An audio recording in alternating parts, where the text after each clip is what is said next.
est invité chez son ami pour fêter son anniversaire. Alors évidemment, il ne va pas rentrer les mains vides, il va acheter un cadeau qu'il va soigneusement emballer lui-même. Très content, il arrive chez son ami, lui transmet le cadeau, son ami dit « Ouais, un cadeau, tu as pensé à moi, c'est gentil, tatata ». Il prend le cadeau, il le met sur la bibliothèque. Alors lui, il est étonné, il dit « Bah, enfin, il lui dit pas, mais il dit « Comment ça fait qu'il ouvre pas le cadeau ?» Puis il dit « Bon, après tout, peut-être qu'il veut ouvrir son cadeau tranquillement, tout seul, bref. » Il passe la soirée, il mange, il discute, il passe une bonne soirée, et il se quitte, à bientôt. L'année suivante, il lui dit « Bon, bah, tu te rappelles, l'année dernière, c'était sympathique, si tu veux revenir, bon, bah, il n'y a pas de souci, c'est ton anniversaire, je reviens. » Rebelote, il choisit un cadeau, il l'emballe, et il arrive, il tape à la porte il ouvre la porte, il va pour lui mettre le cadeau, et au moment où il lui donne le cadeau, il se rend compte là-bas au fond du salon que le paquet de l'année dernière n'a pas bougé au même endroit, et il est toujours emballé. Alors il dit « Excuse-moi, le paquet qui est dans la bibliothèque, ça ne sera pas le cadeau que je t'ai acheté l'année dernière ?» Il dit « Ouais. » Il dit « Mais dis-moi, tu l'as ouvert et tu l'as remballé ?» Il dit « Non, je ne l'ai pas ouvert. » Il dit « Mais pourquoi tu ne l'as pas ouvert ?» Il dit « Mais ça va, j'ai pas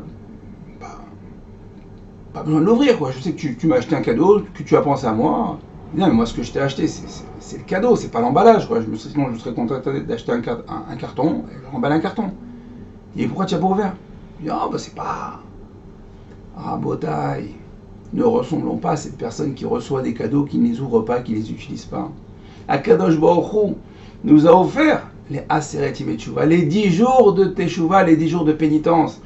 Un moment propice pour se libérer de toutes nos fautes. Nous explique le Rav Nissim Yagen, Sruto Yagen Alenu, que lorsque une personne faute, elle se crée une chaîne, elle est enchaînée par cette faute. 2 fautes, c'est 2 chaînes. 100 fautes, c'est 100 chaînes.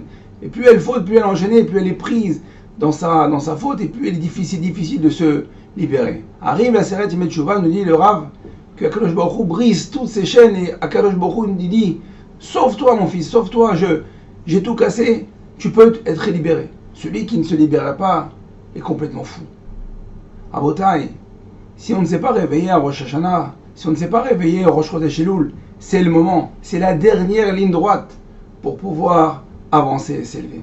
Écoutez cette histoire qui s'est passée il y a quelques jours, juste avant Rosh Hashanah. Il y a un jeune couple, Baruch Hashem, qui a eu la chance de faire Teshuvah. Kadosh Baruch Hu leur a permis de voir la lumière d'Akadosh Baruch Hu et de revenir vers les voies de la Torah. Et ce jeune couple, Baruch Hashem, avance très très bien, intelligemment et comme il faut. Et la femme est venue me voir, elle me dit « Il faut absolument que je vous raconte cette histoire. Avant Rosh Hashanah, mon mari, il voulait absolument changer de téléphone. Il voulait avoir un téléphone plus cachère, plus propre. Jusqu'à maintenant, il avait un smartphone qui était tout de même filtré, mais il voulait quelque chose de plus cachère, un vrai téléphone, quoi, sans rien, vraiment un téléphone pour téléphoner. Bref, alors elle lui explique que c'était pas vraiment la peine, et puis surtout que ton téléphone marche, et il n'y a pas besoin d'acheter un nouveau téléphone, puis tu as un filtre, ça suffit. Et elle me dit que donc il y a une petite guéguerre entre les deux, et juste avant la fête, elle prend le téléphone de son mari pour, je sais pas, appeler quelqu'un, et dans la manipulation, elle prend le téléphone glisse de ses mains, elle le fait tomber par terre et elle le casse.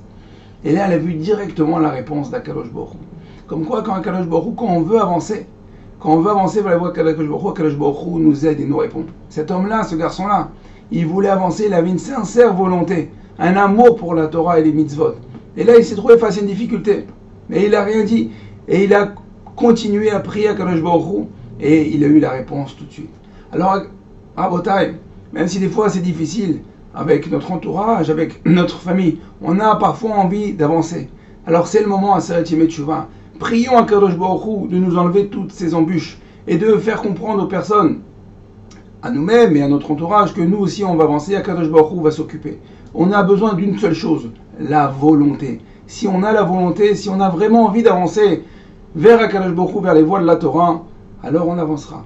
Comme cette personne-là a vu une certaine logique dans son avancée, il a compris qu'il fallait se débarrasser des choses qui n'étaient plus logiques avec Torah ou Mitzvot. Alors à Botaï, c'est le moment, il nous reste plus que quelques jours avant Yom Kippour, de prendre des bonnes résolutions, d'avoir la volonté d'avancer vers la Torah et les mitzvot. Je vous dis bon travail et à très bientôt. Kol Tov.